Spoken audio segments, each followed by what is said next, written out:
En ce moment, les Russes vont surtout sur les plages de la mer Noire, à Sotchi ou dans d'autres endroits du littoral. Mais tous les retours que j'ai de leur part indiquent qu'il n'y a pas de pénurie d'essence, qu'il n'y a pas de station-service fermée, ni de problème particulier. S'il y a eu une courte période avec des files d'attente pour l'essence, oui, c'est vrai. Mais cela s'est déjà produit par le passé. Il y a toujours un moment où la Russie procède à l'entretien de ses raffineries, parfois en pleine période de pointe du tourisme russe. On peut alors avoir une période où les files sont un peu plus longues. Donc ce que fait l'Ukraine relève surtout de la mise en scène.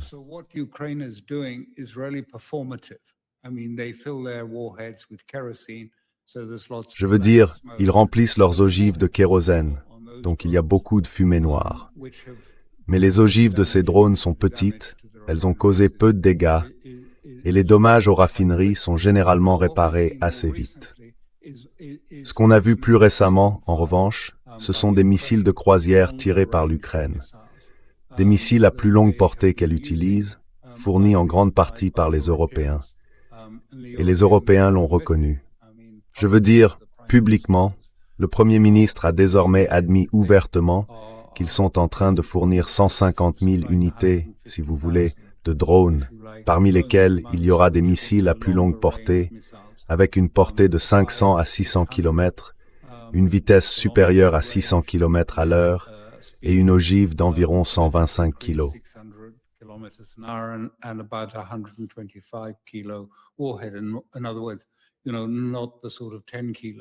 Autrement dit, vous savez, pas le genre d'ogive de 10 ou 20 kilos qu'emportent les drones.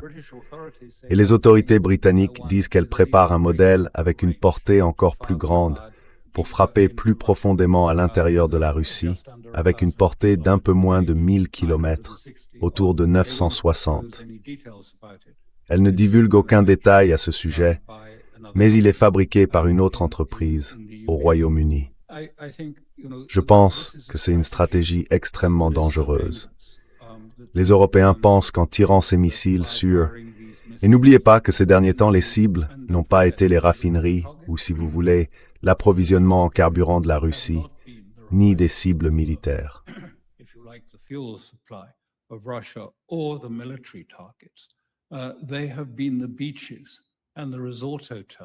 Il y a eu les plages et les hôtels de villégiature, où les gens étaient à la plage, vous savez, à bronzer sur leurs serviettes, ou sur les transats autour des piscines des hôtels.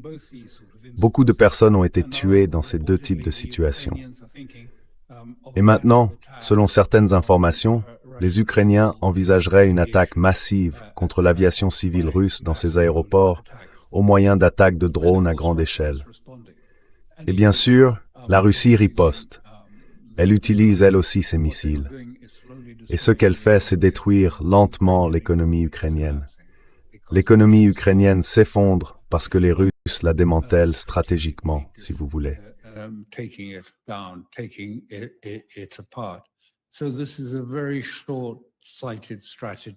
C'est donc une stratégie très à courte vue de la part de l'Occident, parce qu'elle est promue par l'Occident, et pas pour autre chose. Et cette idée selon laquelle Poutine accepterait en quelque sorte un cessez-le-feu et une forme de capitulation a très peu de chances de fonctionner. Je ne pense pas que Poutine va changer de position.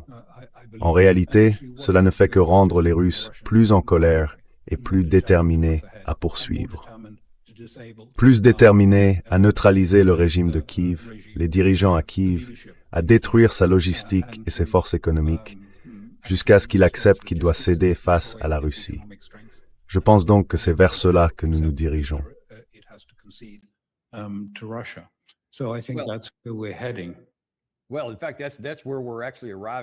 Eh bien, en fait, c'est précisément là où nous en arrivons. Regardons simplement quelques informations de ces 2 derniers jours. On voit qu'il y a eu de lourdes pertes lors de grandes offensives russes contre la capitale ukrainienne. Ces défenses aériennes s'épuisent. C'était l'attaque d'hier. Yulia Mendel, ancienne porte-parole de Zelensky, au cours des 2 premières années de son régime, s'est en quelque sorte retournée contre lui parce qu'elle voit ce pays être détruit. Elle écrit que le ministère ukrainien de l'Agriculture vient d'admettre que le secteur agricole est dans un état pire aujourd'hui qu'aux jours les plus sombres du printemps 2022.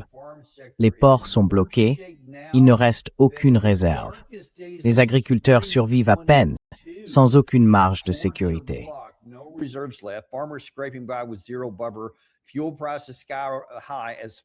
Les prix du carburant atteignent des sommets à l'approche de la saison des semis d'automne. Ce n'est pas de la résilience. C'est un pays qui se vide de son sang. L'Ukraine doit implorer la paix, non pas parce que ce serait une capitulation, mais parce que c'est une question de survie. Nous avions les États-Unis et l'Union européenne de notre côté. Nous avons rejeté toutes les portes de sortie, nous avons intensifié la guerre, et malgré tout, il n'y a toujours pas de solution militaire.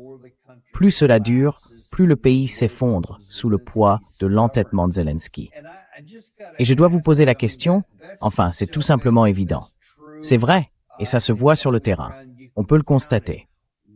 Alors pourquoi, face à cette réalité, avons-nous Keir Starmer, le nouveau Premier ministre britannique, qui n'envisage même pas de reculer ou de faire quoi que ce soit différemment, mais apporte simplement un soutien total à 100% à l'Ukraine?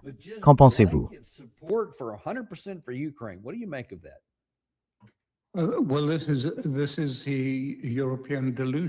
Eh bien, c'est l'illusion européenne. Je veux dire, ils sont obsédés par la poursuite du soutien à l'Ukraine. Je l'ai déjà dit. Toute l'idée, c'est qu'ils savent que l'Ukraine ne peut pas vaincre la Russie de cette manière. Mais ils veulent donner l'impression que l'Ukraine est en train de gagner et pas la Russie. En réalité, ce n'est pas, si vous voulez, une impasse sur le champ de bataille. La Russie progresse et fait de grandes avancées sur le front chaque jour. Mais ce qu'ils essayent de faire, c'est de ramener l'Amérique en Europe.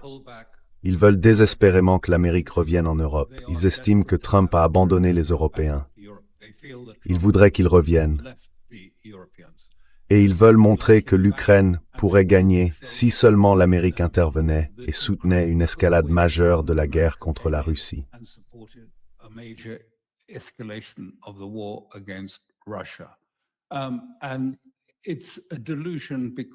Et c'est une illusion, parce que je ne pense pas qu'il y ait la moindre chance que l'Amérique se laisse prendre à ça ou fasse ça. Ils veulent que ce soit le moment où l'on se dit « Oh, Pearl Harbor, l'Amérique doit faire quelque chose ». Ça ne se passera pas comme ça. Et le gouvernement ukrainien est lentement démantelé par la Russie. Ce ne sont pas des événements faisant de très nombreuses victimes, d'ailleurs, contrairement à ce que prétendait cet article. Je crois qu'il y a eu 14 morts, moins que dans certaines des autres attaques contre des civils que l'Ukraine a infligées sur des plages et dans des hôtels en Russie. Je ne veux pas entrer, vous savez, dans une comparaison victime par victime. Ce n'est pas agréable d'essayer de comparer ce genre de choses. C'est toujours, vous savez, une catastrophe.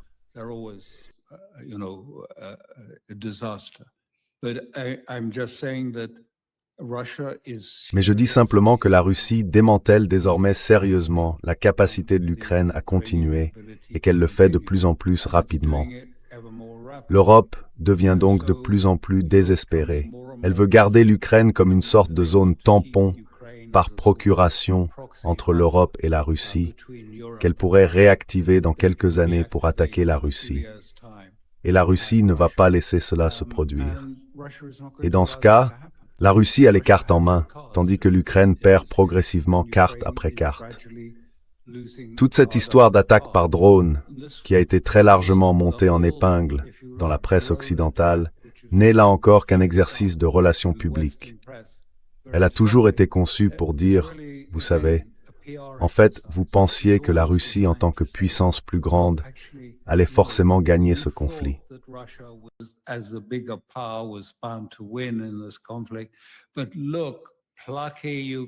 Mais regardez maintenant.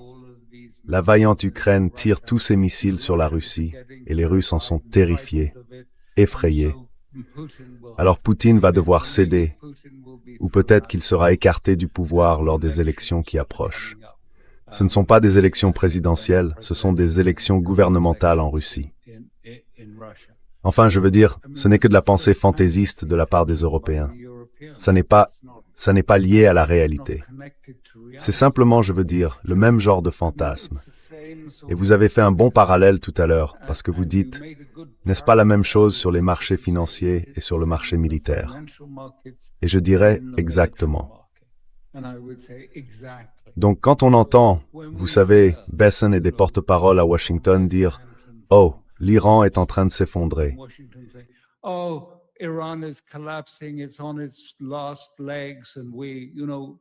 il est à l'agonie. Et nous, vous savez, 40 pétroliers passent chaque jour. Hormuz est ouvert. Nous contrôlons Hormuz. Nous le contrôlons absolument. C'est à peu près du même niveau de délire que la Colombe, si vous voulez, l'ancien ministre de la Défense, qui dit « Oh, vous savez, nos drones causent tellement de problèmes, tellement de souffrances au peuple russe qu'ils sont sur le point de se débarrasser de Poutine et de le chasser du pouvoir. » C'est du fantasme, dans les deux cas. Nous sommes tellement coupés de la réalité. Les récits, les mensonges qui sortent de la bouche des gens en ce moment sont tellement extraordinaires. C'est simplement que nous sommes dans un état de chaos complet, si vous voulez, de divorce avec la réalité. On ne parle plus de réalité maintenant. On parle de récits. C'est tout.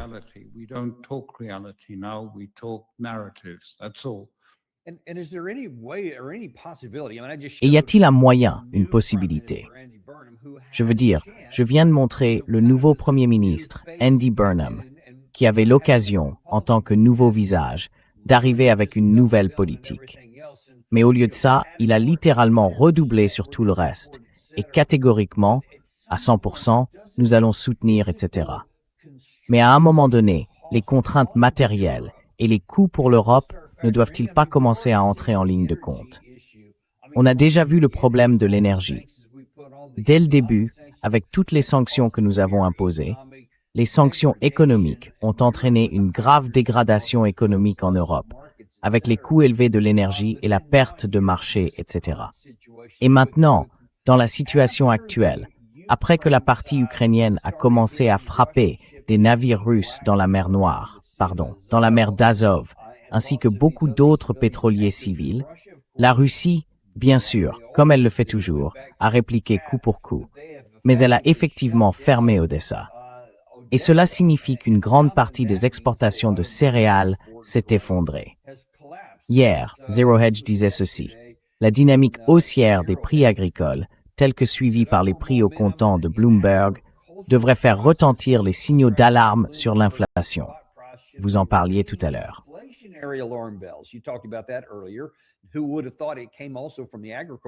Qui aurait pensé que cela viendrait aussi du secteur agricole? Cette envolée survient une semaine seulement, après que les analystes JP Morgan ont averti que la prochaine crise alimentaire mondiale pourrait se matérialiser dès l'année prochaine.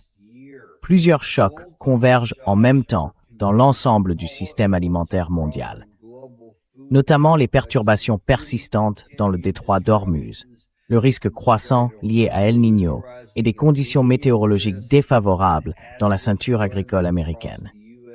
C'est donc là le fond du problème. Cette note se concentre sur un autre point d'étranglement émergent.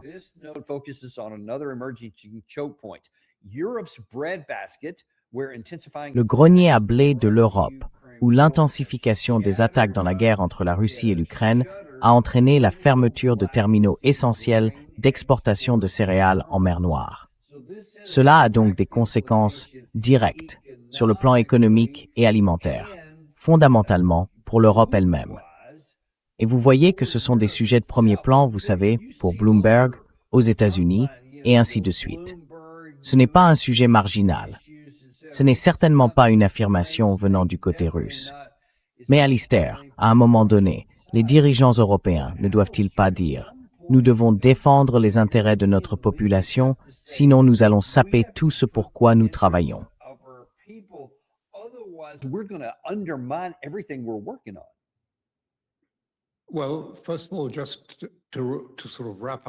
Eh bien, d'abord, pour conclure ce point, vous avez dit que la Russie a transformé l'Ukraine en État enclavé.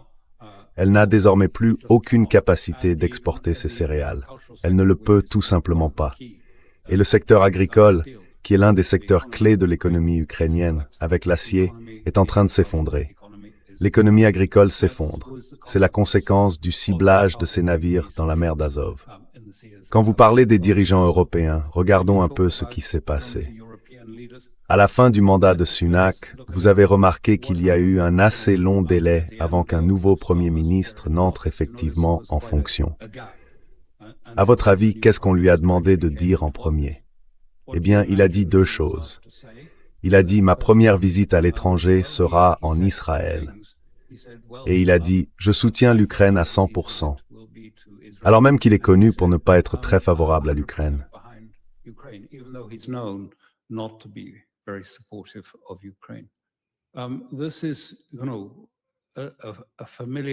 C'est quelque chose que les Américains connaissent eux aussi très bien. Existe-t-il, au-dessus du gouvernement visible, du gouvernement officiel du jour, élu et mis en place, un autre gouvernement, avec d'autres intérêts et d'autres mécanismes, dont nous ne sommes pas totalement ignorants? Ce n'est pas nouveau. Cela remonte à très très très loin. Alors oui, ça ne devrait pas vous surprendre. Vous savez, l'intérêt à long terme d'une importante faction des intérêts économiques européens a toujours été, depuis très longtemps, de chercher le démembrement de la Russie. Ce n'est pas nouveau. Et les premiers ministres, entre autres, sont parfois contraints de se plier à ces intérêts et à ces objectifs de long terme, présents depuis plus de 200 ans, financer des guerres contre la Russie et tirer profit de guerres contre la Russie. Pourquoi en irait-il tellement différemment aujourd'hui?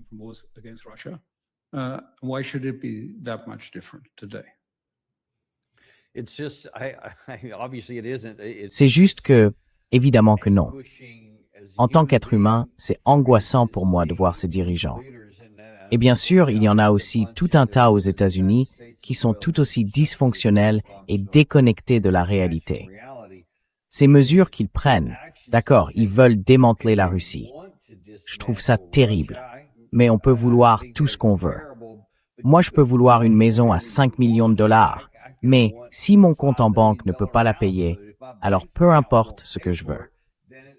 Et ce qui ne semble pas atteindre les gens de la haute sphère, ici, c'est qu'en essayant d'obtenir ce qu'ils veulent, ils sabotent littéralement chacun d'entre nous. Et à un moment donné, enfin, on ne peut pas maintenir un tel niveau de dysfonctionnement sans que les choses commencent physiquement à s'effondrer ici. Et je veux dire, c'est peut-être une question évidente, mais est-ce qu'ils n'ont pas peur de ça? Ou sont-ils tellement déconnectés qu'ils ne pensent tout simplement pas que ça arrivera vraiment un jour?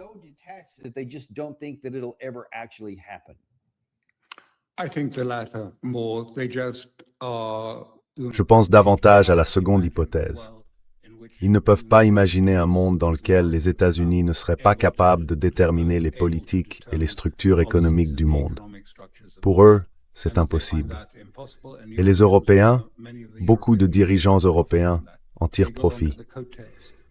Ils se mettent dans le sillage de gens qui font partie de cette structure.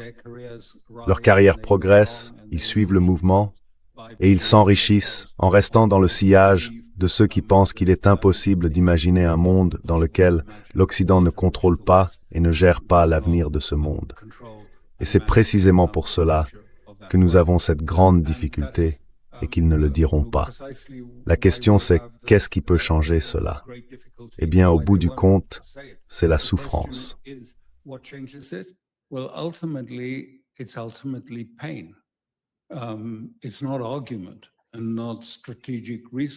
Ce ne sont ni les arguments, ni le raisonnement stratégique qui comptent, mais au bout du compte, la douleur.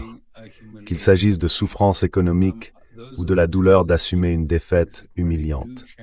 Ce sont ces deux types de choses qui changent réellement toute la pensée politique, les structures de pensée. Mais sans cela, tout continue en pilote automatique. Les vieilles, très vieilles si vous voulez, antagonismes, les vieux intérêts, les vieilles structures de pensée fonctionnent en pilote automatique. Et tous ceux qui se trouvent dans ce que j'appelle, si vous voulez, l'état subordonné, les technocrates, si vous voulez, suivent cela. Ils continuent d'appliquer les instructions qu'ils ont toujours reçues et qu'ils continuent de recevoir. Ils poursuivent donc dans la même direction, sans dévier, sans beaucoup y réfléchir, ni la remettre en question. without shifting or without thinking very much about it or about questioning it. Vous savez, j'ai une dernière question pour vous. On dirait qu'à un moment donné, ces élites en Europe devraient se dire « D'accord, je comprends ». Par le passé, l'Amérique a toujours trouvé le moyen de se relever, de régler les problèmes, de mettre en place des politiques et de réussir, et ainsi de suite. Mais enfin, c'est pas JFK. Ce n'est même pas Ronald Reagan, ni même, vous savez, quelqu'un comme, bon, complétez vous-même, peut-être même Barack Obama. Là, on parle de Donald Trump, qui est clairement en train de se dégrader psychologiquement. Enfin, il suffit de regarder n'importe quel nombre d'éléments. Pourquoi voudraient-ils miser tous leurs espoirs sur cet homme en pensant qu'il pourra les tirer d'affaire?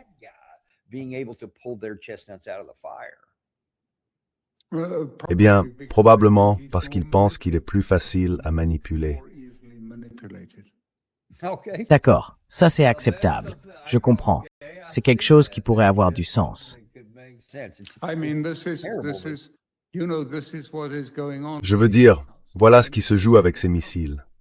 Manipuler Trump, essayer de le persuader que, contrairement peut-être à son instinct, oui, en fait, on peut gagner.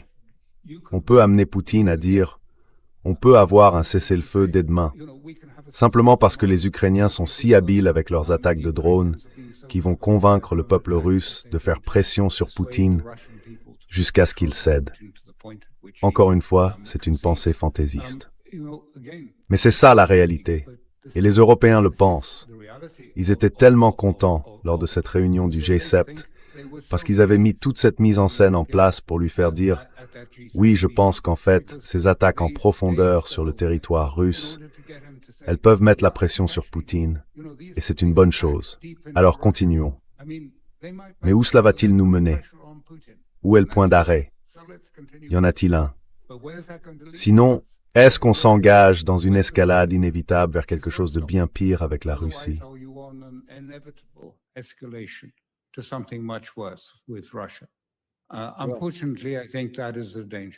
Malheureusement, je pense que c'est un danger. Je n'y avais pas pensé, mais c'est tout à fait plausible. Et, d'un point de vue quelque peu tordu, ça a du sens, parce que toutes les illusions continuent. Ce qui, à mes yeux, signifie que votre évaluation précédente sera celle qui se vérifiera. Autrement dit, tout va devoir brûler de lui-même, parce que nous allons nous effondrer à cause de nos propres politiques insensées.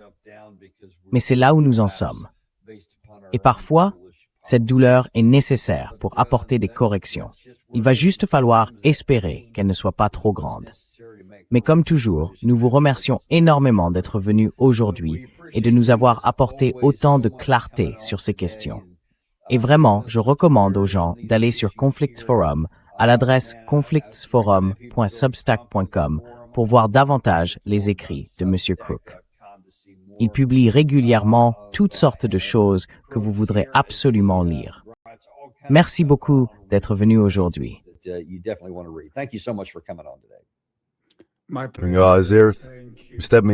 Votre émission. Merci, et on vous apprécie aussi. On a une autre émission pour vous dans environ 22 minutes avec Matt Bracken aujourd'hui à 12h30. Il va examiner certains aspects plus pratiques de ce qui se passe dans la guerre en Iran, ainsi que des éléments un peu en coulisses, comme seul Matt sait le faire. Rendez-vous donc à 12h30 sur le Daniel Davis Deep Dive. À tout à l'heure. Vous savez, nous n'avons pas de sponsor parce qu'on déteste vous matraquer de publicité. Moi, je n'aime pas ça. Alors, montrez-nous un peu de soutien en retour. Abonnez-vous, mettez un like et envoyez ça à quelqu'un qui compte pour vous.